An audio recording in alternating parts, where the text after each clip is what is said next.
Okay.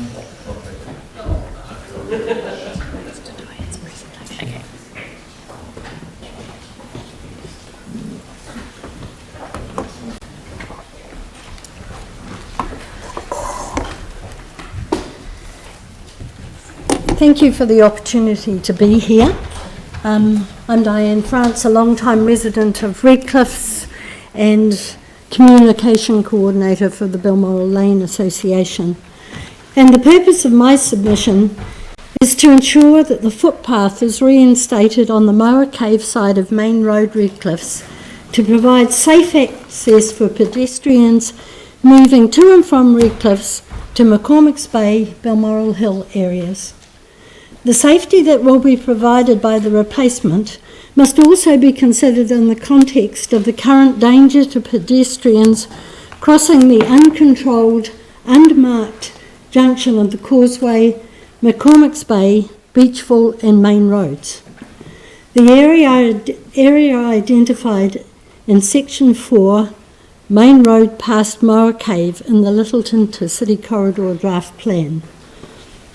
On the reinstatement of the footpath beside the Moa Cave, the draft plan states, the road has been returned to the previous layout, improving safety for cyclists and drivers.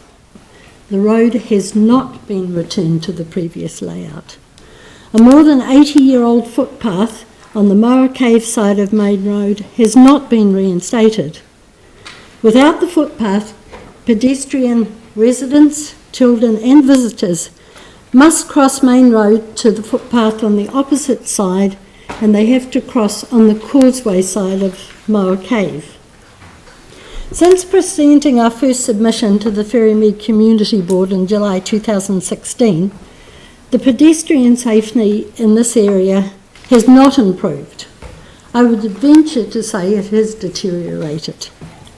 The corner at McCormick's Bay Road, Beachville Road and the Causeway remains unsafe for crossing and complex for assessing movement of traffic. We know that this corner will need to be fully reviewed when Redcliffe School returns to Redcliffe's Park in about 18 months or 2 years' time. In the meantime, a senior council engineer told me that the issue of safety will be reviewed when someone is killed. This approach is unacceptable. Residents are currently minimising the risk of fatality by driving their children through this intersection at least twice a day. Elderly can regularly be seen walking towards the oncoming traffic on the roadway alongside the new Moa Cave fence. The life risk is too great to consider crossing at the junction, especially if you can't run.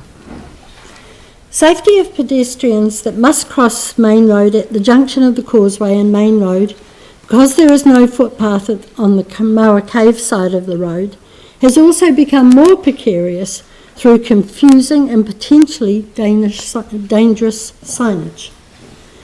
The recently added speed limit signs past Moa Cave area limit traffic to 30 kilometres an hour.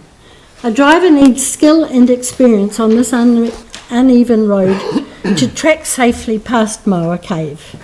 However, it seems that this has not been enforced to 30 speed limit since the signs went up.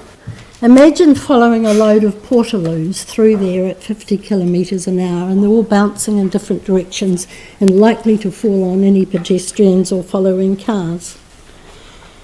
Also, the limited speed exit signs from the Moa Cave area now permit vehicles to speed up to 50 kilometres an hour as they approach the pedestrian crossing at the school.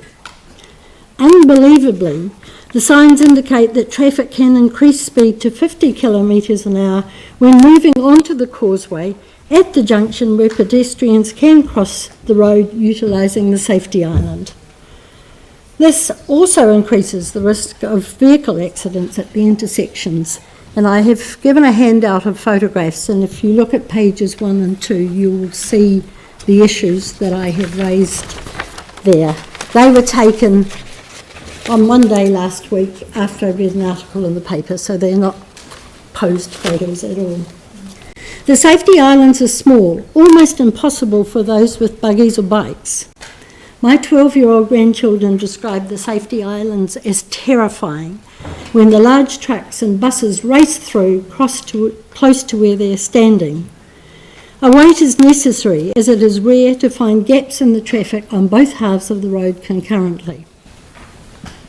There has, however, been progress in environmental and geotechnical decisions that support the reinstatement of the footpath.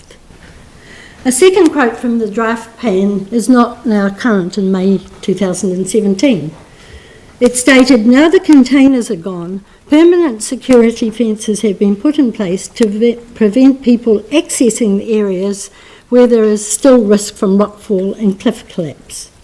The press on May the 13th, just last week, reports that a memo to Dave Adamson, City Services General Manager, indicates that following geotechnical advice, a footpath alongside the new fence, alongside Moa Bay Cave, is now possible. This is the wording of the newspaper. The possible risk to life has now been reduced following the completion of the adjacent risk mitigation project. A press reader familiar with Section 4 of the Lyttelton to City corridor will be astonished that the press further reports, however, it will require no stopping on both sides of the road, which would affect 3 residential properties and 2 council-owned properties. You'll note the photos on page 3 demonstrate that there is existing yellow lines for no parking through this area. They have been in existence for many years.